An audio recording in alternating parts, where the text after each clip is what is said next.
சுமார் ஒரு 20-24 வருடங்களுக்கு முன்னால லாஸ் வேகாஸ் நகர்ல என்னுடைய விமானத்தில் இறங்கி உட்கார்ந்து இருந்த போது லாரி கிங்னு ஒருத்தரை மீட் பண்ணேன். CNN அவர் கூட பேசிட்டு இருந்த போது அந்த லாரி கிங் நான் ஒரு கேள்வி கேட்டேன். சார், பின்னால நான் கோபிநாத்தை இன்டர்வியூ பண்ண வேண்டியிருக்கும், அப்ப நான் என்ன கேள்வி கேட்கலாம், அவரால் பதில் சொல்ல முடியாத கேள்வி ஒண்ணு சொல்லுங்க. அவர் கேட்டாரு, நீ தனிப்பட்ட முறையில் எத்தனை உயிர்களை காப்பாற்றினாய் மிஸ்டர் கோபிநாத், வாழ்க்கையில் எவ்வளவு உயிர்களை நீங்கள் காப்பாற்றி இருப்பீங்கன்னு கேள்வி கேளுங்க.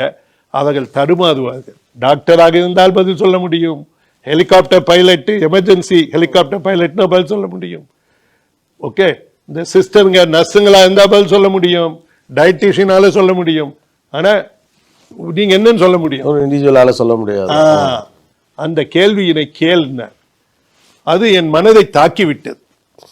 அந்த மனத்தாக்கலோடு ஒரு மாதம் கழித்து ஹார்வர்டில் 3 வாரம் படிப்பதற்கு போனேன். ஹார்வர்ட் பிசினஸ் ஸ்கூல்ல போன உடனேதான் தெரிஞ்சது நான் படிக்க வேண்டியது இல்லை அங்க. எனக்கு மனசுக்குள்ள எல்லாரும் எங்க படிச்சேன்னாக்கா ஹார்வர்டு, ஸ்டான்ஃபோர்டு இதெல்லாம் சொல்றாங்களே அப்படின்னு. பின்னால அதே ஹார்வர்டுக்கும் ஸ்டான்ஃபோர்டுக்கும் பேசுறதுக்கு போனேன். ஓகே, ஸோ ஹார்வர்டில் படிக்க போன போது டாக்டர் பேரி சியர்ஸ்ன்றது ஜோனுன்னு ஒரு புக்கு எழுதி நியூயார்க் டைம்ஸ்ல பெஸ்ட் செல்லராக இருந்தது. என்னுடைய ப்ரொஃபஸர் ஷபீரோ கிட்ட சொன்னேன், சார் உங்களுக்கு பேரி சியர்ஸை தெரிஞ்சால் எனக்கு ஒரு அப்பாயின்மெண்ட் கொடுங்க. அது எனக்கு ஒரு லஞ்ச் அப்பாயின்மெண்ட் வாங்கி கொடுத்தேன். அந்த பேரி சியர்ஸ் கிட்ட போய் சொன்னேன், நான் என் நாட்டிற்கு திரும்பி சென்று இந்த மாதிரி ப்ரிவென்டிவ் வெல்னஸ் செய்யணும், 1 லட்சம் பேரை நான் பழைக்க வைக்கணும், ஆனா நான் டாக்டர் இல்லை, எனக்கு ஏதாவது ஐடியா சொல்ல முடியுமான்னு. கேவலமா இருக்குன்னு. வெறும் 1 லட்சம்னா நான் ஐடியா சொல்ல முடியாது, 5 கோடி பேரை பழைக்க வைக்கிறதுக்கு நீ ரெடியா அப்படின்னு.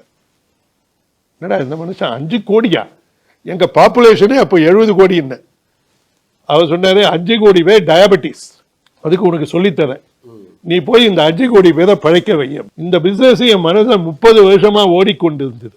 இப்போ எனக்கு நேரம் கிடைத்தது, இன்டர்நெட் கிடைத்தது, நான் ஒருவன் பேசி ஒரே பாட்காஸ்டிலேயே ஒரு 10 லட்சம் பேருக்கு சொல்லலாம். ஸோ அதனால தான் இந்த பிசினஸ்க்கு இப்போ வந்தேன். என்னுடைய பிசினஸுடைய நோக்கம் மற்ற உயிர்களை காப்பது. இதை சுலபமா எப்படி சொல்றதுன்னு பார்த்தேன். அதுக்காக இதுக்காக ஒரு டயலாக் டைப் பண்ணேன். மிஸ்டர் கோபிநாத், நீங்கள் எங்கே இருக்க வேண்டும் என்பது உங்களுக்கு தெரியும், ஆனால் நீங்கள் அங்கே இல்லை என்பதும் உங்களுக்கு புரியும். ஐஓ உங்களை அழைத்து செல்லும், அழைத்து சென்றவுடன் அங்கேயே தக்க வைக்கும். Okay, that's a business. இதுதான் என்னுடைய ஐஓ பிசினஸ். ஓகே, இந்த 60,000 கோடிக்கு விற்கிறதுக்கு நான் எப்படி விற்க போறேன்னு சொல்றேன். இது ஒரு தேவை. இந்த தேவை இருக்கிறதுக்கு நாம் தமிழ்நாட்டில், கேரளாவில், இந்தியாவில் இருக்கக்கூடிய இளைஞர்கள் தேவை. அவங்க படம் பண்ணட்டும், ஸ்டாக் ஆப்ஷன் கொடுக்கலாம். மக்களுக்கு தெரியாத ஒரு விஷயத்த சொல்றேன். நான் ஒரு கம்பெனியை வித்தேன்ல, ஏதோ AT&Tக்கு விற்கணும்னு பார்த்தேன். 40,000 கோடிக்கு 50,000 கோடிக்கு ஒரு 3,800 கோடி பணம் வந்தது. கையில் ஒரு 200 கோடியை எடுத்தேன். என் சிஇஓக்கு 100 கோடி கொடுத்தேன். எல்லாருக்கும் பணம் கொடுத்துட்டு வந்தேன், 10 கோடி 5 கோடி செஞ்சவன். கடைசியா பார்த்தா என் ரூம்ல இந்த காஃபி டீ கொடுத்தவங்களும் நின்னாங்க. அவங்களுக்கு ஏதாவது கொடுக்கணும்ல, ஸோ அவங்களுக்கு ஒரு 25 லட்சம் ரூபா கொடுத்தேன். அப்படி கொடுத்த ஒரு பொண்ணுக்கு மயக்கம் வந்துடுச்சு.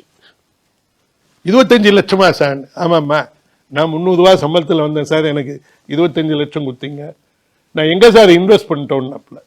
நான் சொன்னேன், இந்த கடவுள் is no longer manufacturing land, God stopped manufacturing land, அதனால நிலத்தில் போடுன்னேன். அவ போய் இந்த ராமச்சந்திரா மெடிக்கல் காலேஜ் எதிர்க்க ஒரு லேண்டை 35,000 40,000 5 பிளாட் வாங்கி போட்டுச்சு. இப்போ அந்த அம்மா பொண்ணை MBA படிக்க வச்சுட்டு கையில் 5 கோடி பணம் வச்சிருக்கு.